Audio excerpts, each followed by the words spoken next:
Good evening and welcome to the Daily Report. My name is Victor Muyakane. And mine is Linda Alela. Been a minute since we were on set together. Absolutely. All right. Back to our old ways, but with new things, with a new twist. All right. Absolutely. It's all about the environment. It's all about the environment. And of course, after Linda delivers to you what is happening across our world, I will come in with a conversation that's really, really necessary. It's all about e-mobility. E-mobility. That's the future. That's where the world is. You see, Linda, a little over 100 years ago, there's a gentleman by the name of Carl Benz and a few other people invented what we now know as the internal combustion engine, the ICE, which is what we use for our vehicles, an engine that uses petrol and diesel. Over 100 years later, we're talking about e-mobility is here with us. It is electric here with vehicles. us. Tuk-tuks, motorcycles, buses even. If you're in the city of Nairobi, you've no doubt seen Basi Go and a few other initiatives. So tonight, that's what we're talking about. And we want to find out what will it take, and this is actually the question of the day that we have tonight. What will it take, or what does Kenya need to do to increase the use of electric buses, motorcycles, and tuk-tuks? Basically, e-mobility. We are not supposed to answer that question. I think they need to wait for that conversation. Absolutely. How do they get to interact with us? Ask right here. Facebook TV47 Kenya, on YouTube TV47 Kenya, WhatsApp 0793267279. This will be running down on your screen so that you can ask all the questions that you ever wanted to understand around e-mobility. But like Victor says, it's important that we tell you what is happening around you and across the world. And here are the highlights. Well done.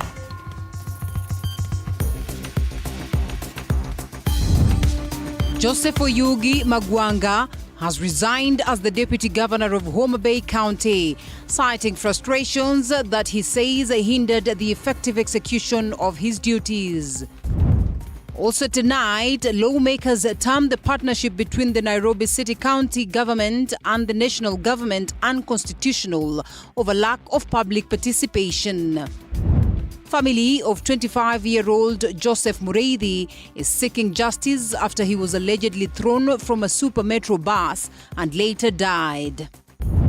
Health CS Aden Duale has rolled out lenacapavir nationwide, terming it a major boost in the fight against HIV. And the Daily Report begins right away. I'll be assisted by none other than Catherine Simoloi on the sign language interpreters side. As always, the lines are open for you to interact with us. Kindly do so, and we sample some of your comments as we proceed. Now, Joseph Oyugi Magwanga has resigned as the Deputy Governor of Homa Bay County, citing frustrations that hindered the execution of his duties. Magwanga, who was elected alongside Governor Gladys Wanga in the 2022 general election, said he was unable to effectively deputize the county boss due to constraints that were imposed on his office. He claimed his office was locked in December last year, limiting access while his official vehicle was withdrawn and another left and fueled. Now, speaking to journalists in Oyugi's Kasipul, Magwanga said the working environment did not allow him to discharge his mandate, prompting him to step down rather than continue earning a salary without performing his responsibilities. When my leave lapsed in January 2026, I remained locked out and unable to resume my official duties. While undertaking official duty in Nairobi, the official vehicle assigned to me or to my office was repossessed without prior notice.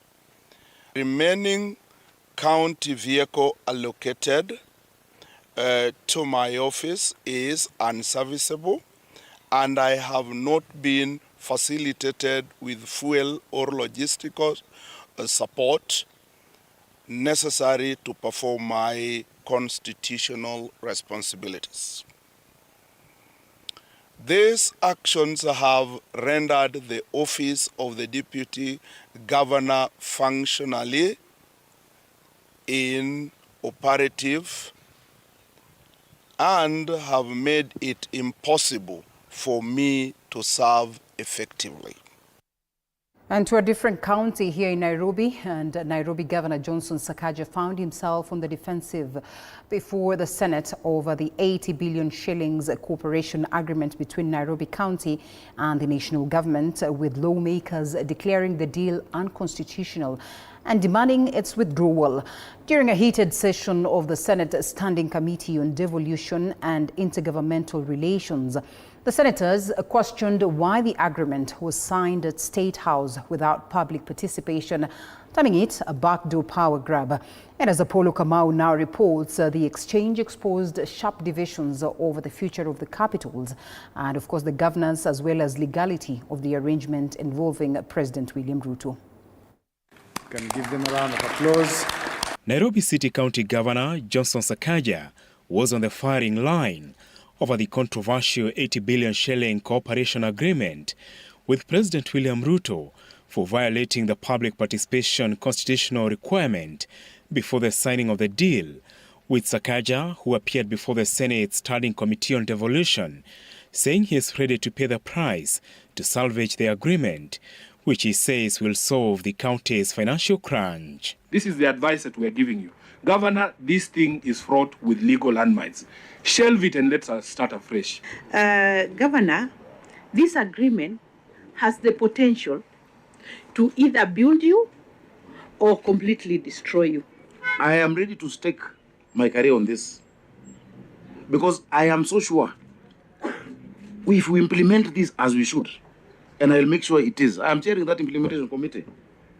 Everyone will just say tuta. There is no other way but dealing with the financing issues. This as the Nairobi County Assembly kicked off public participation forums across the county over the agreement, which the senators described as cosmetic with no impact, while Nairobi residents remained divided over the deal. Article 10 of the Constitution requires public participation in the application of the Constitution, the enactment of laws, and the implementation of public policy. If people reject, what will be the consequences? We said we can amend the document. Amendment can be delete all the clauses. Did you converse with the people of Nairobi that we want to do this and this and this? Okay. Are you agreeable? Governor, I've seen you doing public participation before you embarked on projects. Surely, Governor, you know that what you're saying is not true. Senator Sifuna, you're right. That's all you needed to say, man. The composition of the 12-member steering committee, led by Prime Cabinet Secretary Musalia Mudavadi, and which is expected to oversee the implementation of the 80 billion shilling plan, is also raising concerns, given 2/3 or 8 of the committee members are appointees of the national government, with senators arguing the governor will play second fiddle to Mudavadi. We cannot have the national government coming in through the back door and leaving the county assembly doing nothing or not giving the oversight power that it has been given. When you went to State House, somebody had a machete on the right hand and then and the agreement on the left hand. I know many people reacted the way they did to this document because of the post-traumatic stress disorder of NMS. And you know, when a snake bites you, even when you see a shoelace, you'll jump. The Senate Committee on Devolution is set to review the cooperation agreement and table its recommendations as the deal continues to be scrutinized. Apollo Kamau, TV47. A suspected human trafficking mastermind, Festus Omwamba, has been arraigned before the Kahawa Law Court following his arrest near the Moyale border. He is accused of recruiting 25 Kenyans with promises of lucrative jobs in Russia, only for them to allegedly end up on the front lines of the Russia-Ukraine war. Michelle Mwangi reports on that. Inside the Kahawa Law Courts, Festus Omwamba stood before Senior Principal Magistrate Gideon Kiage, not as a recruiter offering overseas opportunities, but as a suspect in an alleged trafficking network. The court needs to understand. The 33-year-old suspect was arrested by detectives based at Moyale Police Station over allegations of targeting vulnerable job seekers with promises of lucrative employment abroad. According to the charge sheet, between 1st of December 2024 and 24th of September 2025, 25 Kenyans were allegedly recruited from Great Wall Gardens in Athi River and facilitated to travel to Russia under promises of skilled employment. Names as per the attached list to Russia for the purpose of exploitation by means of deception. Is it true or not true, Festus Arasa Amwamba? Not true. The defense cited anticipatory bail orders issued by the High Court of Kenya, arguing they bar arrest and prosecution until March 27th. And since this matter is sensitive in nature, prosecutors, however, maintain the case is separate and of significant public interest amid concerns over Kenyans reportedly recruited into the Russia-Ukraine war. This case having attracted immense public interest, both locally and internationally. As the court reviews the High Court file, families of those allegedly recruited continue to wait for clarity and accountability. Plea taking is now set for Friday. Michelle Mwangi for TV47, Nairobi. And now to health, and the first Kenyans have received their newly introduced HIV prevention drug, lenacapavir, following its official rollout by the Ministry of Health. The long-acting injectable will initially be available in 152 health facilities across 15 counties, targeting areas with a high HIV burden. Now, the first phase is supported by 21,000 starter doses aimed at priority counties as the government scales up prevention efforts. Sheila Chelangat with the details, and of course, on that. The first recipients of the HIV prevention drug lenacapavir received the injection Thursday morning at Riruta Health Center, marking a historic milestone in the country's fight against HIV. The first person to receive the injection was 26-year-old Samson Mutua, who described the moment as reassuring. We started hearing some stories about this lenacapavir. By then there were stories because we were not sure about it. But now it is here. This is God sent. To ensure immediate protection, recipients also took 2 oral PrEP tablets on the first day and will take 2 more tablets tomorrow. After this, they will remain protected against HIV for the next 6 months and will only return for their next injection. There's a screening that will be done, of course, in terms of risk assessment. But the most important thing, this is not a vaccine. This is a drug to prevent HIV for those who are at risk. This first phase of the rollout is supported by 21,000 starter doses for priority counties with a high HIV burden. Lenacapavir will be offered free of charge to eligible individuals at selected public health facilities. The initial phase targets 152 health facilities. We need to get up to 20 million people globally on lenacapavir. If we are able to do that, then we would have significantly bent the curve on incidence. With drugs like lenacapavir, we're going to see new cases really diminish. We're going to see young people being able to have choices around what prevention methods they want. The Kenya Medical Association has welcomed the rollout, urging stakeholders to prioritize robust HIV testing, safety monitoring, and sustainable financing. Sheila Chelangat for TV47. Thank you, Sheila. Now, the family of 25-year-old Joseph Mureithi is demanding justice following his death in a shocking incident involving a matatu operated by Super Metro.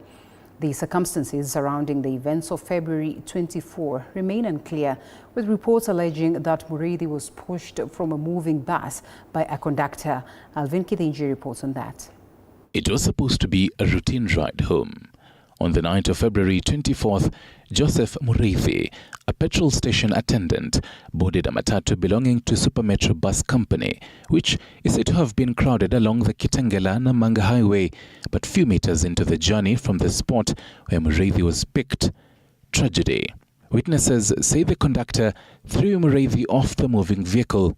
The same bus then ran over him before speeding off into the night.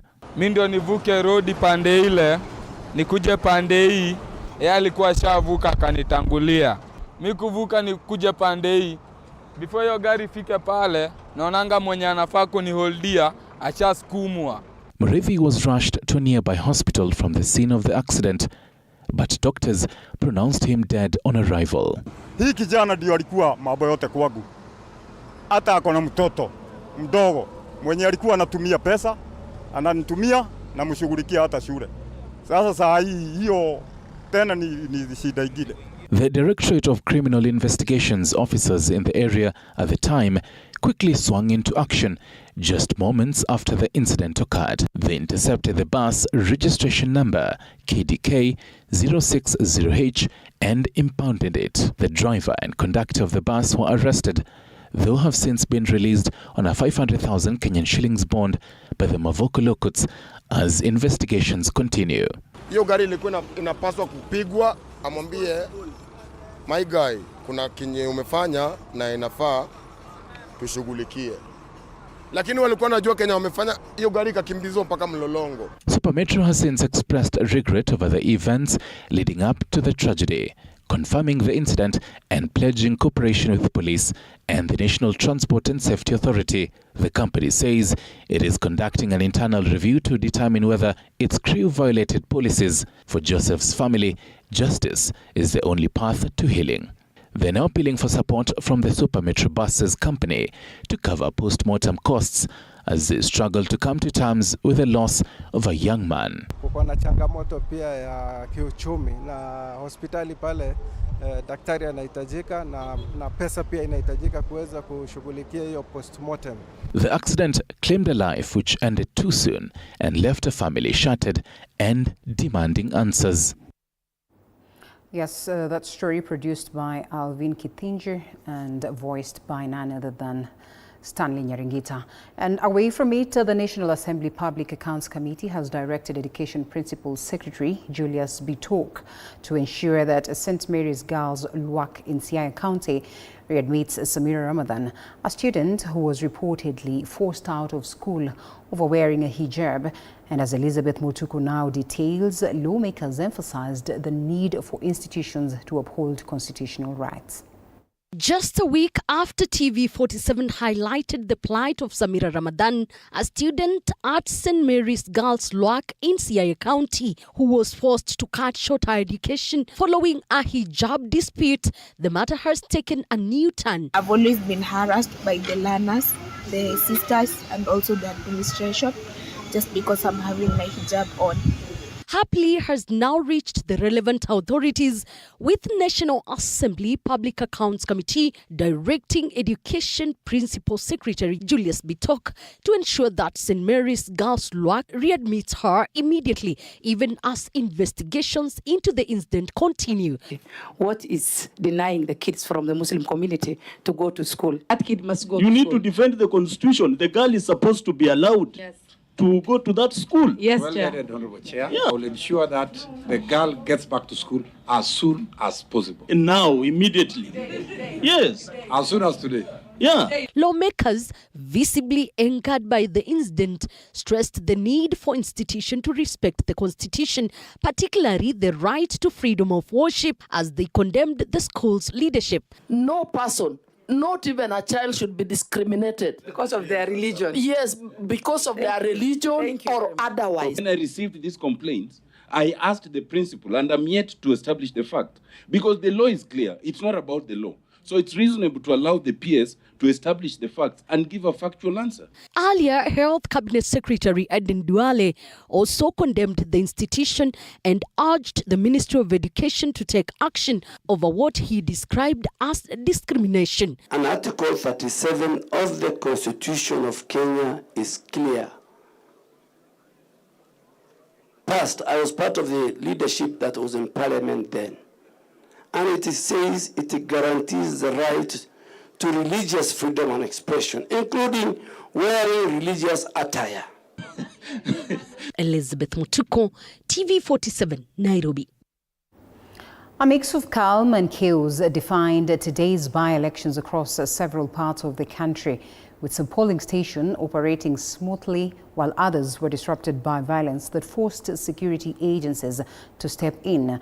And as Munene John reports, Independent Electoral and Boundaries Commission Chairperson Erastus Ethukon gave out a progress update citing technical hitches with electronic voter identification kits and a worrying trend of low voter turnout in several wards. The day began on a high note but quickly turned chaotic as violence erupted at several polling stations. In Evurori ward, tension reached a breaking point after a senior agent for the DP candidate Albert Kigoro was reportedly attacked by unknown goons inside a polling center. Similar skirmishes were witnessed in Imbiakolo, sending voters fleeing for safety and momentarily paralyzing the exercise. Wa DCP wameleta violence hapa. Lakini pia tunashukuru polisi walikuwa karibu na wakatackle that issue. Nimechapo au watu wa serikali wakiongozwa na mheshimiwa spika. Tunafikiria mheshimiwa spika anafaa kuwa kiongozi, anaangalia mambo inaenda vizuri, lakini wameni-attack, wamenichapa. Away from the skirmishes, the search for the new leadership kicked off in Isiolo South constituency, as well as in West Kabras ward in Kakamega County and Muminji and Evurori wards in Embu County. However, contrary to expectations, most stations recorded a dismal turnout. In many areas, voter apathy overshadowed the ballot, raising concerns over growing political disengagement among the electorate. By mid-morning, nearly 40% of registered voters in West Kabras had casted their ballots.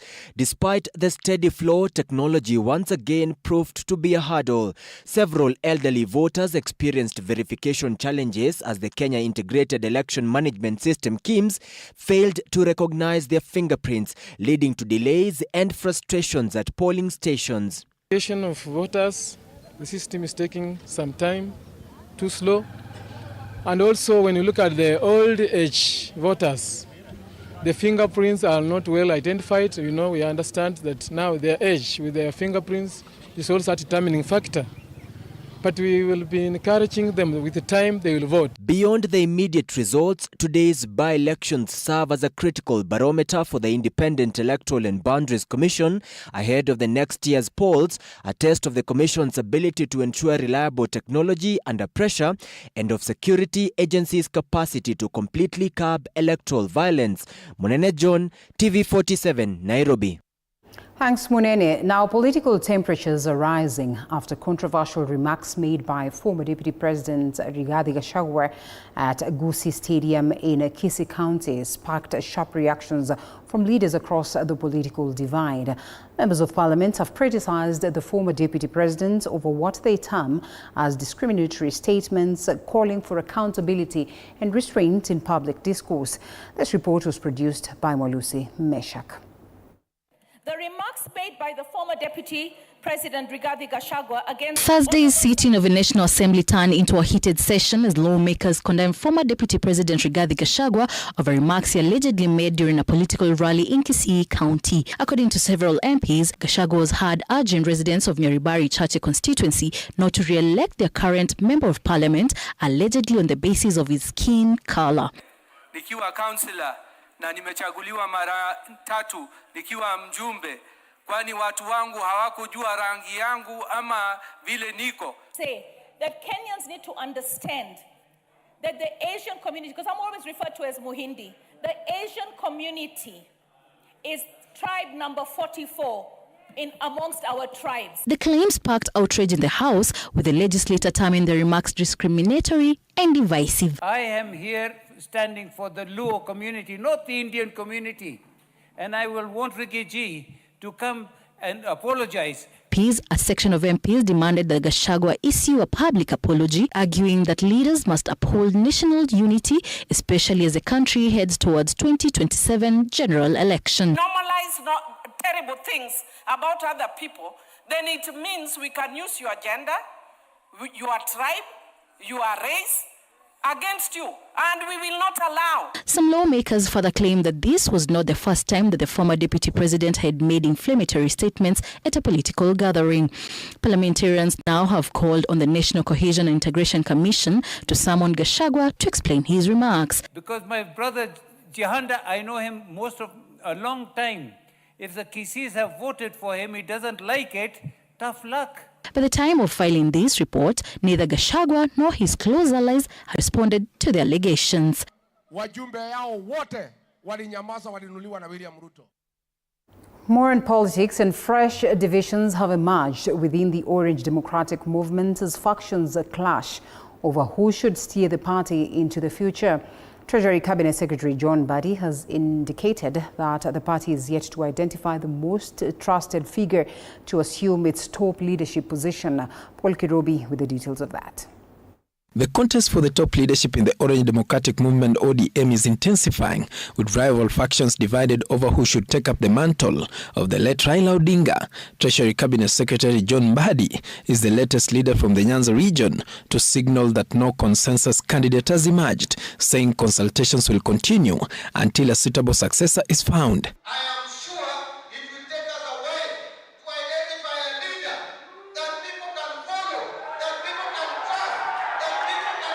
The CS was speaking during a youth summit bringing together leaders from the Lake region to chart the region's political future.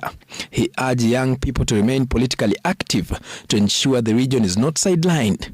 Mbadi was accompanied by several leaders, including Kisumu Deputy Governor Matthew Owili, Awendo Constituency Member of Parliament Walter Owino, among other regional officials. Meanwhile, a section of elders from Siaya County, home to both leaders, has urged Governor James Orengo and Senator Oburu Oginga to resolve their differences ahead of the party's National Delegates Conference NDC. They have warned that the dispute threatens party unity and regional stability. We are pleading with the two leaders. If they can close themselves in a room and sort out their difference, the better. But if they are defeated, we are kindly asking them to involve us so that we also know, we can also be able to explain what is the point of disagreement between them. Na madhara yake tangu kuanzia Jaramogi na Tom Mboya. Wengine wameingia katikati yenyu mpaka tukapotesha Mboya. The elders also appealed to younger party members to refrain from online attacks, cautioning that reckless social media exchanges are deepening divisions. Both Orengo and Oburu wield significant influence in Siaya and within ODM, raising concern among supporters about the party's stability to maintain cohesion going forward. Paul Kirobi, TV47. The Political Parties Disputes Tribunal has temporarily shielded ODM Secretary General Edwin Sifuna by extending orders barring his removal, that is from office. The extension followed a request by Sifuna's defense team to maintain the status quo pending determination of the case. All parties are set to highlight their submissions on March the 12th, 2026. Sifuna had sought orders suspending the implementation of the ENEC resolution and restraining both the party and the Office of the Registrar of Political Parties from publishing the decision in the Kenya Gazette. Meanwhile, ODM County Chairperson, that is led by Kakamega Governor Fernandez Baraza, have backed the suspension and called on Oburu Oginga to stabilize the party ahead of the 2027 polls.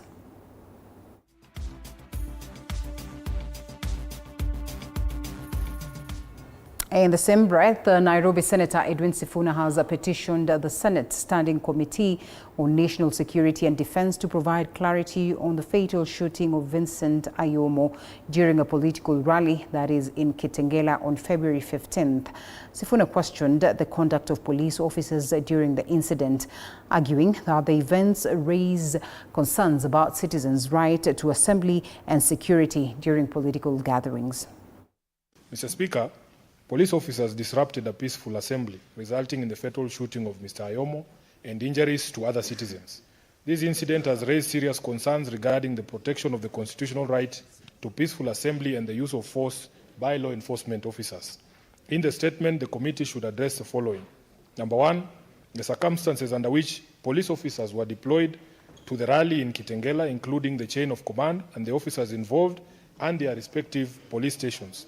Secondly, the justification, if any, for the use of force and the specific circumstances that led to the shooting of Mr. Vincent Ayomo.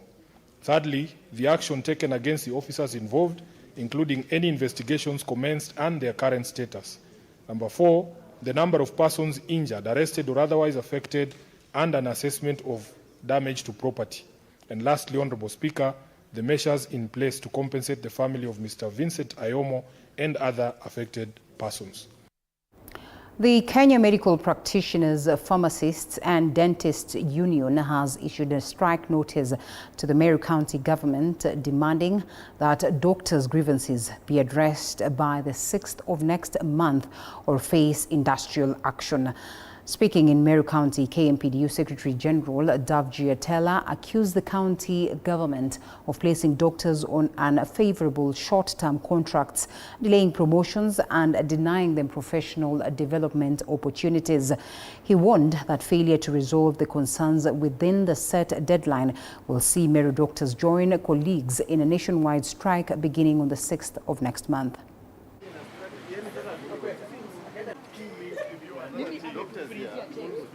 But he deserves it. He's an honorable man. Nominated. The visit of President William Ruto to Jesus Compassion Ministry has ignited a heated exchange between a section of Generation Z youth and the church's presiding Bishop Ben King'ei. Now, the bishop claimed that Gen Z youth did not contribute to building Kaluma Boy, alleging that they only brought vuvuzelas and noise during the Thanksgiving event. His remarks have since drawn sharp criticism from the organizers of the Kaluma Boy Thanksgiving ceremony, escalating tensions both within the church and across social media platforms. Our reporter Mudhoni Brenda has more on the unfolding standoff. Vuvuzelas blared across the skies of Ruiru in October last year as hundreds of Gen Z youths flocked to Jesus Compassion Ministry Church to support the popular young man known as Kaluma Boy. The youths contributed funds to help him build a house, facilitated medical care for his father, and well-wishers stepped forward to help pay his school fees. At the time, the vuvuzelas and the large Gen Z crowd appeared to delight the church's top Bishop Benson King'ei. Turejeshewe network so that we raise money for this family. However, on Wednesday, Bishop Ben King'ei appeared to reverse his stance just days after President William Ruto visited Jesus Compassion Ministry Church. Responding online to a Kenyan who noted that Gen Z had built a house for Kaluma Boy, the bishop downplayed their efforts, saying they brought vuvuzelas and noise to his church and later left him with the heavy responsibility of supporting the young man. Speaking to TV47, Kaluma Boy says his case was just one of many small drops that make an ocean and that he could not single out who helped him the most.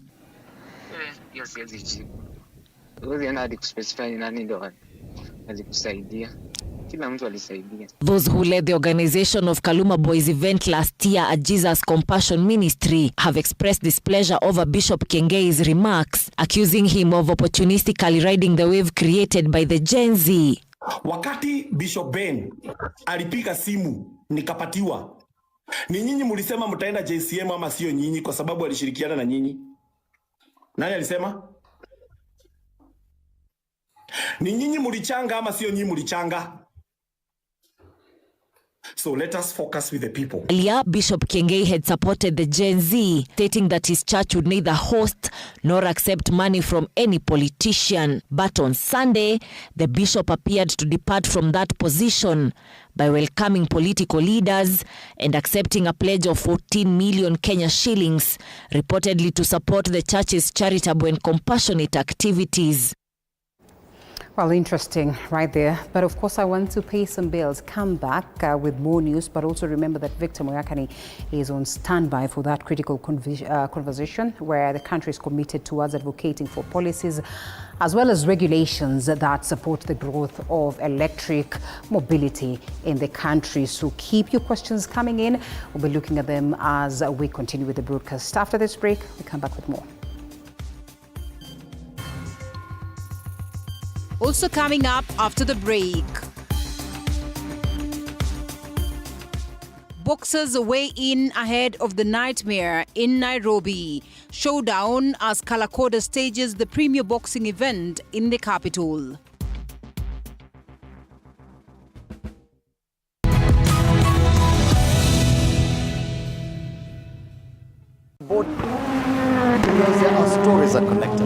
stories of friendship, purpose, and discovery.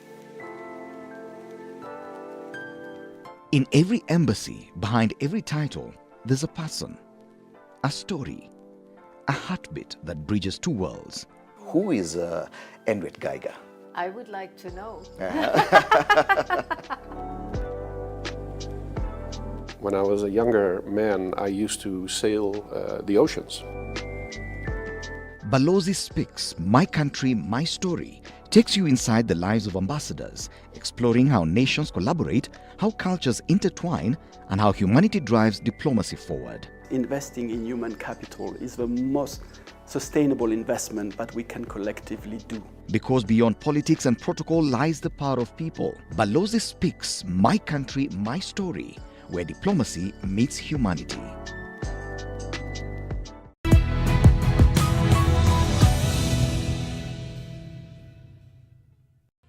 The world is facing so many environmental challenges right now. You might see some of them on your very own doorstep, like trash. But you might not be aware of others, like biodiversity loss. And if you don't know what the problems are, you can't fix them. As individuals, we can do a lot to protect our planet. But as communities, we are even more powerful. It's not always easy in today's world to find community, but it starts with connecting, listening, and participating.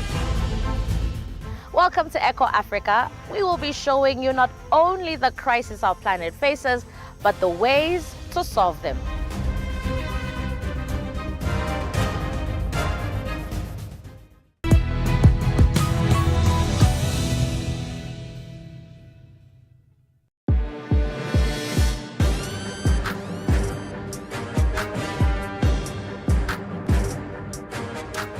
Si mimi nilikuwa nasema niko na kichwa kubwa nika confuse. Lazima nibembelezwe. I love adrenaline. Ai, aki unachomwa. Shof mingi. Natulia buda tukuoneshe. Love in the world is something you are not ready for. Mazee show ni noma sana. You can't look for that. Tuambie kutoka nani kwa show? Si wache waone.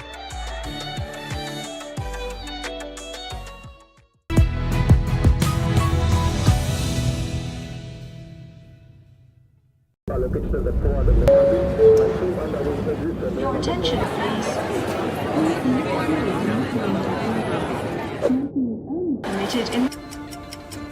Good morning, Kenya. This is not just a show. It's your runway to the bold perspectives and deep conversations.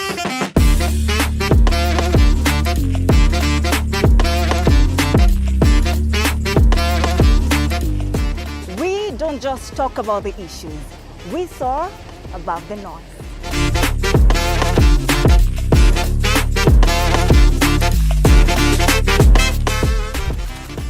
From the runway to your living room. We are bringing the nation's top stories, hot interviews, and a smooth ride into your day.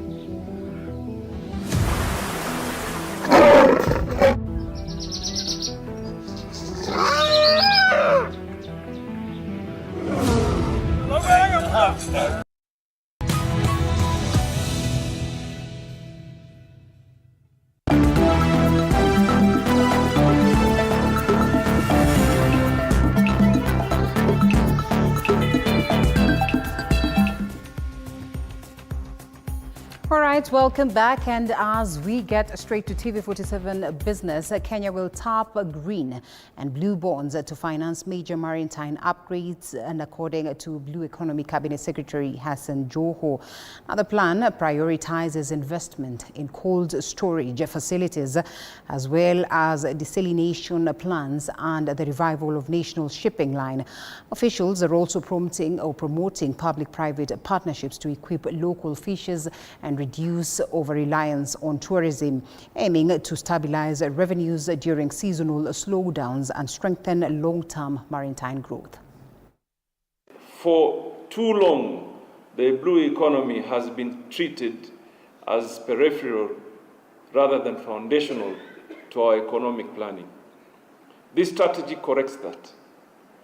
It explicitly positions the blue economy and fisheries as core drivers of our growth, fully aligned with our aspirations under the Vision 2030 and the Sustainable Development Goals. At the policy level, this strategy establishes a cohesive framework for coordinate the numerous initiatives related to ocean and aquatic resources. Elsewhere, manufacturers are moving to adapt as Kenya tightens real-time VAT enforcement under the tax invoice management system and ATIMS. And of course, at a Nairobi forum convened by the Kenyan Association of Manufacturers and Digitax, industry players warned that compliance has become an operational priority, not just a tax function. Stakeholders are calling for deeper collaboration with the Kenya Revenue Authority to prevent costly disruptions.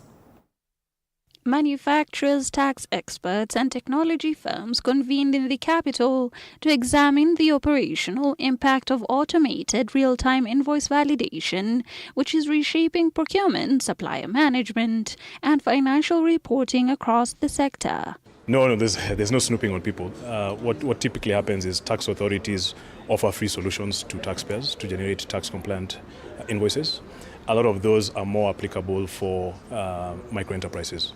However, for SMEs and large enterprises that have an existing solution that they use to run their operations and invoice their customers, they would then seek our services to help them integrate a solution that would allow them to generate tax-compliant invoices consolidated within their existing ERP. Digitax COO Thukua Thuku has cautioned that only properly transmitted eTIMS or TIMS invoices will support VAT input claims, exposing firms with fragmented systems to audit risks, penalties, and rejected expenses as the 2025 income tax filing period approaches. A lot of the time, taxpayers also don't get the support they need from various solution providers. These are some of the gaps that affect eTIMS compliance. Hibak Said for TV47. Thanks, Hibak. Now, Agriculture Cabinet Secretary Mutahi Kagwe is calling for a renewed scale-up in cash crop production, citing strong existing market demand locally and internationally. Stakeholders are backing wide-ranging reforms, including the adoption of improved seedlings, enhanced agricultural research, privatization of processes, and greater youth participation in farming. County leaders have pledged their support, while the ministry plans to deploy liaison officers to strengthen coordination across regional agricultural value chains moving forward. Kulima, wewe ni mkulima kwa sababu wewe ni mwanabiashara. Wafanya ukulima si kwa kula kwako tu peke yake. Wafanya ukulima ili utengeze pesa mfukoni. Kwa hivyo lazima uanze na wewe.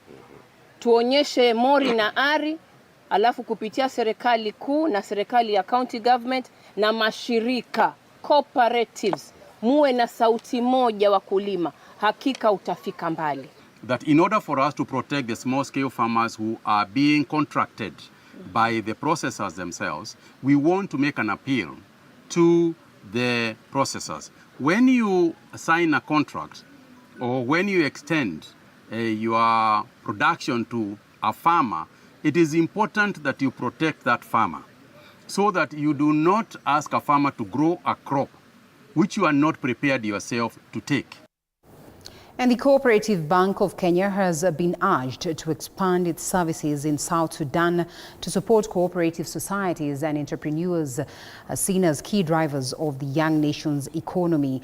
The appeal was made by Central Equatorial State Governor Adele Anthony during a high-level strategic engagement with bank officials led by Managing Director Elijah Wamalwa, that is at the Governor's office in Juba. In a statement, the lender said the meeting focused on a strategic roadmap to expand banking services across Central Equatoria State, that is to enhance access to financial resources and key public services.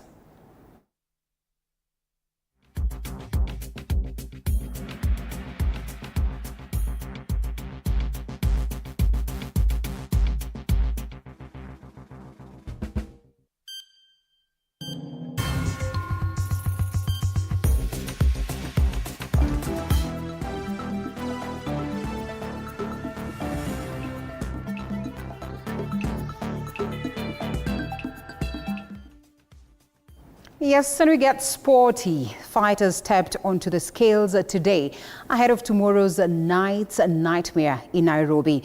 That is the showdown as Kalakoda brings his premier boxing event to the capital. Our sports reporter was there as the final mind games played out. That is before the first bell.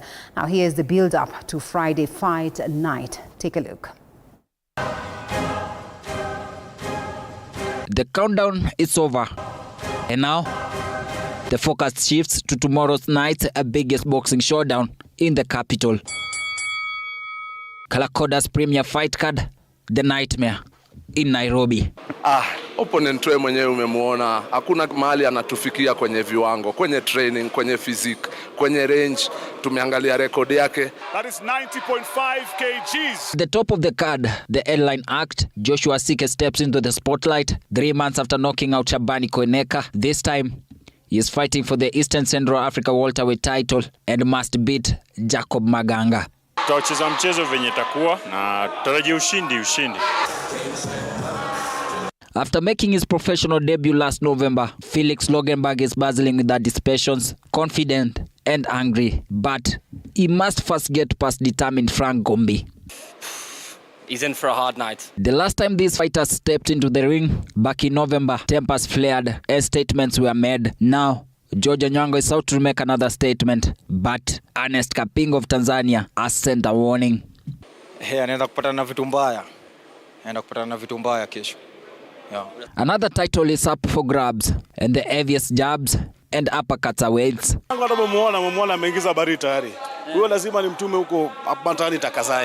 Kenya's undisputed champion Morris Okola faces Hudson Muumunza. Martin Achebi returns after 1 year, ready to entertain the fans at the Mass House. Niko ready, prepared for this fight, so kesho niko perform too. The only female bout will feature Olympian Elizabeth Adiego against Tanzania's Christina Raura. Done with the talking and the trash talks, and tomorrow the boxers will do their talking inside the ring here at the Mass House, Nairobi, as Joshua Sike will headline the Kalakoda's Friday fight night. My name is Duncan Mutua. Wanasema ni mbaya, so make sure to stay tuned on TV47 for updates of that. Now, Gor Mahia FC remain firmly at the summit of the Sport Pesa Premier League table with 46 points as round 21 delivered thrilling results across the country earlier today. Defending champions Kenya Police FC secured a convincing 2-0 victory over Sofapaka at Nyayo Stadium, while KCB FC edged AFC Leopards 1-0 in a tightly contested clash at Kasarani. Now, Kariobangi Sharks also bagged maximum points with a narrow 1-0 win against APS Bomet. Elsewhere, Mara Sugar and Bidco United settled for a 2-2 draw as Ulinzi Stars were held to a 1-1 stalemate by Kakamega Homeboys. That is FC at the Ulinzi Sports Complex, round that further intensified the title race. Raha katika first half tukaona ikabidi tufanye substitutions kwa wakati ambao maybe hatukuwa tunatarajia, kitu ambacho somehow imeharibu plan yetu. Kiingia pia second half kulikuwa na upungufu fulani, ikabidi tuongeze tena nguvu fulani ambao pia mwisho tena tukapata jeraha, tukakuwa na upungufu wa numbers, lakini tunashukuru kwanza kwamba tumeweza kupata point moja, ila tulikuwa tunatarajia kupata matatu. Mistakes kidogo, cross tumekubali ikapita, alafu wageni wakasawazisha. Mechi imekuwa safi, tulianza very slow, lakini kuja kipindi cha pili tumeraise vizuri na tukaweza kukomboa hilo bao, na tulikuwa na nafasi pia kubwa sana kupata bao la pili, lakini kumekuwa na disruption kidogo kutosofahamiana hapa. Ya fourth guy mchezaji ameingia ndani, amempatia ruhusa bado anamtoa nje, so kumekuwa na ile motion kidogo, lakini tunashukuru kwa hiyo point moja. Over 200 golfers are expected at Muthaiga Golf Club on 27th March for the inaugural Invest Kenya tournament. The competition will attract both local and international players and will be a key event of the 2026 Kenya International Investment Conference. The tournament, featuring both professionals and amateurs, was officially launched earlier today at Muthaiga Golf Club. We are looking forward to giving your investors and yourselves a remarkable experience at Muthaiga Golf Club. We hope to excite the investors, hope they will relax and enjoy themselves. Remember, trade deals are made at the golf course. It'll be one of many, but it's the first one, unique, targeting the investment community. To strengthen Kenya's position as a prime, premium and preferred investment destination. And right before Greenfix, hundreds of coaches, teachers and educators received specialized basketball training at the Nyayo National Stadium that is in Nairobi. And of course, that is on the basketball court. Now, drawn from different schools and institutions, participants focused on basketball fundamentals, life skills, and the junior NBA curriculum. They also received training kits and took part in the practical sessions. The event forms a part of the basketball experience program that is aimed at strengthening youth development.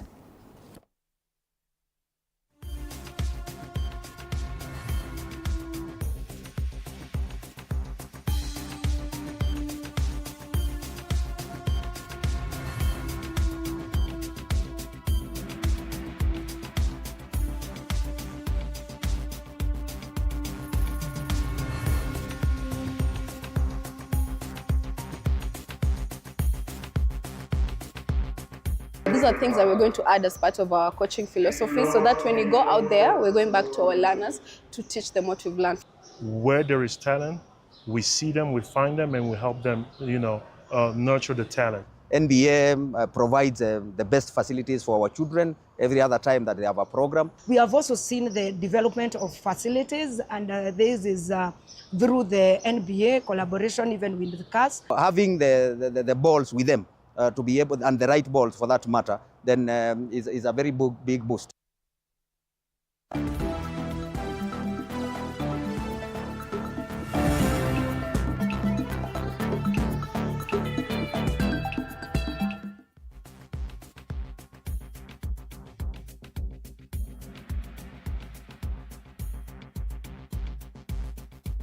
All right, and I think it is time for me to exit the stage. But earlier on, we said that Greenfix is ready as we get into that electromobility conversation.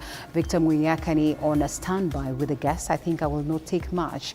Of course, his business is to introduce his guests and quickly swing us into the conversation. My name is Linda Alela. Thank you so much for keeping it TV47, and that is on the Daily Report. Victor Muyakani, over to you. Thank you, Linda. And folks at home,